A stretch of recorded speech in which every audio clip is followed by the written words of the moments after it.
शादीशुदा जीवन में एक औरत का सबसे बड़ा कर्तव्य क्या है? एक धर्म कर्म व्रत नेमा, काय वचन मन पतिपद प्रेमा। जी, इसके विपरीत इसी का करें कि शादीशुदा जीवन में एक पुरुष का परम कर्तव्य क्या है? अपनी अर्धांगिनी को प्राण मानना, बिना उसकी सलाह के कोई धर्म कार्य भी न करना। और महाराज जी, एक पति पत्नी को अपने बच्चों के प्रति क्या कर्तव्यों का मुख्य पालन करना चाहिए? महाराज जी, जब बच्चे समृद्ध हो जाएं, उनका अपने माता पिता के प्रति क्या, भाई का भाई के प्रति क्या कर्तव्य? महाराज जी, एक भ्राता का अपनी बहन के प्रति क्या कर्तव्य होना चाहिए? श्वेता शुक्ला जी। राधे राधे महाराज जी। महाराज जी, शादीशुदा जीवन में एक औरत का सबसे बड़ा कर्तव्य क्या है? देखो, पहली बात तो आप ना औरत हो और ना कोई पुरुष है। पहली बात स्वीकार करो कि मैं भगवान का अंश हूं। मानते हो इस बात को? पहली बात, पहले हम भगवान के अंश हैं। फिर दूसरी बात है कि ये अंश स्त्री शरीर में आया है, तो स्त्री शरीर का कर्म हुआ लोक धर्म, और भगवान के अंश है, ये हुआ परम धर्म। परम धर्म का पालन करते हुए, भगवान का नाम जप करते हुए, अपने परिवार और अपने पति को भगवत स्वरूप मानकर आराधना करना, यही एक स्त्री का परम कर्तव्य है। जैसे सास ससुर है, उनमें भगवत भाव करें, देवर नंदरानी जो भी है, ये सब भगवत स्वरूप है। लड़ाई झगड़ा कलह अशांति तब होती है जब हमारे अंदर भेद बुद्धि होती है। जब भगवत बुद्धि होती है तो सब प्यार भरा जीवन। और जब हम सास ससुर की सेवा करेंगे, अपने पति के परिवार को प्रेम देंगे, तो पति अपने आप अधीन बना रहेगा। अगर पति अधीन बना है और परिवार की भगवत स्वरूप से सेवा हो रही, तो आप खुद देखो, ये लोक आपके लिए परम सुखमय हो जाएगा। और परम धर्म भगवद अंश, नाम जप कर रहे हो, इसलिए आपको भगवान की प्राप्ति होगी। लोक परलोक दोनों आपके मंगल में हो जाएंगे यदि नाम जपते हुए भगवत भाव से अपने परिवार की सेवा करते हुए उसका फल अपने पति को प्रसन्न रखना, पति की अधीनता, पति के सुख के विषय में चिंतन करना कि हम कौन सी चेष्टा करें जिससे हमारे पति को सुख मिले। यही स्त्री का परम धर्म है। एक है धर्म, एक है व्रत, एक है कर्म, एक है नियम, पति कैसे प्रसन्न हो। एक है धर्म कर्म व्रत नेमा, काय वचन मन पतिपद प्रेमा। शरीर से, वाणी से, मन से हमारी चेष्टा पति के चरणों में, वो प्रसन्न रहे, वो सुखी रहे। अगर ये हो गया तो लोक परलोक दोनों बन गए। महाराज जी, इसमें एक और प्रश्न है, ये तो एकदम विशुद्ध उत्तर होगा। हाँ, भागवती। महाराज जी, अगर पति प्रतिकूलता दे, पति की तरफ से प्रतिकूलता हो, और जैसा हम, वैसे भक्ति में आनंद तो तभी आता है जब हम आपको प्यार करें, आप हमें प्रतिकूलता दें। आप अनुकूल रहे तो फिर प्रेम का क्या। अगर आप प्रतिकूल हो फिर हम आपको प्यार करें तो हमारी भक्ति जोरदार की हो गई, नहीं हो गई। अगर हम ये सोचकर भक्ति करें कि ईश्वर हमारे अनुकूल ही चले, तो बहुत कमजोर भक्ति रहेगी। और जब ये सोच के चलेंगे कि आप हमें दंड भी देंगे, प्रतिकूलता भी करें, प्यार का मतलब समझते हो? हम जैसे आपको प्यार करते हैं और आप सभा में खड़े होकर दूसरे को प्यार कर रहे हैं, आदर दे रहे हैं, हमारा तिरस्कार कर रहे हैं, फिर भी हमारे हृदय में आपके प्रति प्यार भाव बना रहे, उसे प्यार कहते हैं। ये प्यार कौन करता है? उपासक के सिवा थोड़ी कोई कर सकता है। भगवान ने वामन रूप धारण करके बलि से 3 पग पृथ्वी मांगी।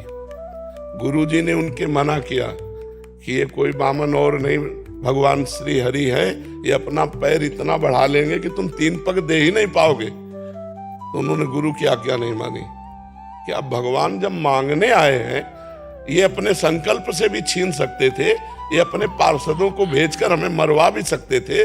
जब मांगने आए हैं तो गुरुदेव आपकी बात नहीं मानेंगे। भगवान के लिए ही तो गुरुदेव होते हैं। आप भगवान से मना कर रहे हो कि इनको मत दो, अब हम आपकी बात नहीं मानेंगे। देखते जाना, हम आपको प्रेम की बात कह रहे हैं। गुरुदेव ने शाप दे दिया, जा ऐश्वर्य भ्रष्ट हो जा, श्रीहीन हो जा, लक्ष्मीहीन हो जा। कोई फर्क नहीं पड़ा बलि को। 3 पग पृथ्वी का दान किया। गुरु से भी एक तरह से अवज्ञा करके भगवान को 3, और जो ही भगवान को 3 पग पृथ्वी दान किया, भगवान ने इतना विशाल रूप धारण किया। पहले ही कदम में ब्रह्मलोक तक, नीचे दूसरे कदम में रसातल, तलातल, पाताल, महातल, सबको 2 कदम में पूरे ब्रह्मांड को नाप लिया। अब बलि से कहा, बोल बड़ा दानी बनता था, और आदेश किया गरुण जी से कि बांध दे इसे वरुण पास में। वरुण पास प्रतिपल मृत्यु का कष्ट देता है, बांध दिया और बोले बोल। अब बड़ा दानी बनता था, गुरुदेव ने मना किया तो भी नहीं माना, अब तीसरा पग पूरा कहां करेगा। तो बलि जी को गुस्सा आ जानी चाहिए कि नहीं आ जानी चाहिए। पहले तो बन के आए इतने बड़े और नाप लिया इतने बड़े बन के और सब दे दिया, अब हमें डांट रहे हो। लेकिन ऐसा कुछ नहीं कहा, ना कटु वचन कहे ना हल्के वचन कहे। हाथ जोड़ के कहा प्रभु नाराज मत होइए, मैंने झूठ नहीं बोला।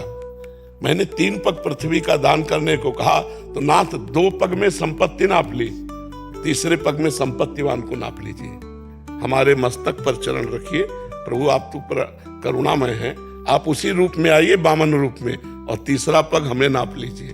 भगवान बंद गए और बलि ने कहा भगवान हमारा प्रणाम स्वीकार करो। भगवान अजित कहलाए और बलि ने जीत लिया अजित भगवान को दैन्यता और प्रेम से। आज भी भगवान वामन के रूप में रसातल में द्वारपाल बने खड़े हैं, जहां बलि का निवास है द्वारपाल बने भगवान आज भी खड़े हैं।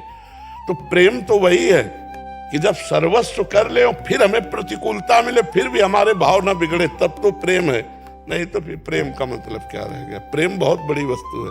तो पति प्रेम, पति प्रतिकूल व्यवहार कर रहा है, हर क्षण कष्ट दे रहा है, पर हम उसके प्रति भगवत भाव रख रहे हैं, तो वो पतिव्रता एक दिन पति को अधीन करके सब सुखों को प्राप्त कर ले। जी इसके विपरीत इसी का करेंगे, शादीशुदा जीवन में एक पुरुष का परम कर्तव्य क्या है? अपनी अर्धांगिनी को प्राण मानना। जैसे हम प्राणों के पोषण के लिए हर बचाव रखते हैं और प्राणों के पोषण के लिए जो इच्छा हुई तत्काल उसकी पूर्ति करते हैं, ऐसे अर्धांगिनी को अपनी पति को अपना प्राण मानना, बिना उसकी सलाह के कोई धर्म कार्य भी न करना। धर्म कार्य करना है तो उससे सलाह लेकर, अगर वो थोड़ा रुक्ष स्वभाव की है, कड़वी स्वभाव की है, प्रतिकूलता देती है, तो हमें सहन कर जाना। केवल एक बात ना हो, पर पुरुष से वो रमण करने की लालसा न रखती हो, तो हर व्यवहार उसका हमें सहन कर लेना चाहिए और उसको भगवान के मार्ग में प्यार से दुलार से चलाना चाहिए। जैसे पत्नी के लिए कहा ऐसे पति के लिए। पति की प्राण है पत्नी, अर्धांगिनी का मतलब क्या होता है? हमारी प्राण है और उसके लिए प्राण पति है।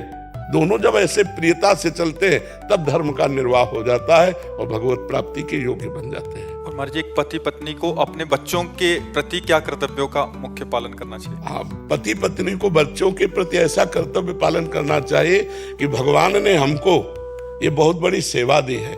जैसे हमारे माता पिता ने हमको स्वस्थ किया पढ़ा लिखा करके और ये हमको सतमार्ग दिया, ऐसे जब तक हम अपने बच्चों को पढ़ा लिखा कर पुष्ट करके और उनकी योग्यता के अनुसार उनका ब्याह आदि करके उनको अपने व्यापार नौकरी आदि में सरसब्ज न देख ले, तब तक हमारे लिए और कोई धर्म कर्म तीर्थ यात्रा नहीं है।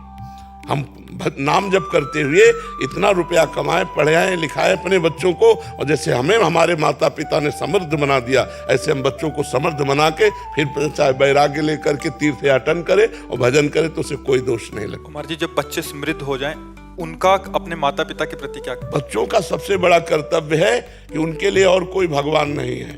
जिन माता ने, जब हम में ज्ञान नहीं था कि हम सोच लोग शंका उनके बिस्तर में उनकी गोद में ही कर रहे हैं, उस समय वो गीले की तरफ लेट जाती और हमें सूखे की तरफ सुलाती, अपने शरीर का रक्त दुग्ध रूप में परिणित करके हमको पिलाया। ऐसी माता पिता जब वृद्धावस्था को प्राप्त हो रहे हों तो जवान पुत्र को चाहिए कि किसी मंदिर आदि के भगवान की आराधना नहीं, अपने घर में विराजमान माता पिता की भगवान की तरह आराधना करें, उनकी सेवा करें, उनकी आज्ञा में रहें, रोज उनको प्रणाम करें, मेहनत से रुपया कमा कर धर्म पूर्वक माता पिता की सेवा करें। वस्त्र है, भोजन है, औषधि है, अपने हाथ से भी सेवा करें और धन से भी सेवा करें और मन से भी सेवा करें। तो ऐसे माता पिता की सेवा करने वाले पुत्र को अपने आप भगवत प्राप्ति हो जाती है। और अगर महाराज जी पुत्र 2 हों, समृद्ध हो जाएं, अपने फैसले स्वयं लेने लग जाएं, तो भाई का भाई के प्रति क्या कर्तव्य है? भाई को चाहिए, अगर वो बड़ा भाई है तो छोटे भाई के प्रति पुत्रवत प्यार रखना चाहिए। अगर वो 1-2 इंच जमीन ज्यादा ले रहा है, वस्तु ज्यादा ले रहा है, तो लड़ाई नहीं करना चाहिए, छोड़ देना चाहिए। छोटे भाई को चाहिए कि बड़े भाई को पितृवत मान करके जैसे पिता के साथ बर्ताव करते हैं ऐसा बर्ताव करना चाहिए। बड़े भाई को अपने छोटे भाई के हिस्से का एक दाना भी एक्स्ट्रा नहीं लेना चाहिए। अगर छोटा बड़े भाई के हिस्से को ले रहा है तो उसे पिता के समान अपना पुत्र मान करके उसे दे देना चाहिए, लेकिन बड़े भाई को छोटे भाई का हिस्सा नहीं लेना चाहिए। छोटे भाई अगर बड़े भाई का कुछ हिस्सा लेते हैं तो दया और दुलार करके दे देना चाहिए, तुम छोटे हो जाओ। और छोटे भाई को चाहिए कि अपने बड़े भाई को पिता के तुल्य मानकर उनका आदर करे, कभी उनका अपमान न करे। तो ये भ्रातृ प्रेम परिवार को सुखद और उन्नतशील बना देगा। कुमार जी, एक भ्राता का अपनी बहन के प्रति क्या कर्तव्य होना चाहिए? हाँ, बहन के प्रति भाव ये रखे कि जब तक उसका ब्याह ना हो तब तक उठते बैठते चलते फिरते हर समय बहन की सुरक्षा की भावना रखे, कभी उस पर वो कोई दोषारोपण ना ने पावे। ये जवान भाइयों का कर्तव्य होता है कि यौवन अवस्था है, कहीं मन विचलित हो सकता है, तो हमारा कर्तव्य है कि हम अपनी बहन की सुरक्षा में रहे। और जब ब्याह हो जाए तो पूर्णतः पूरे जीवन भर जो जो उत्सव पड़ते हैं भाई के, उन उत्सवों में जाए और कुछ भेंट कुछ सामग्री उनको समर्पित करता रहे, तो इससे भाई बहन का संबंध भी पुष्ट होता रहेगा।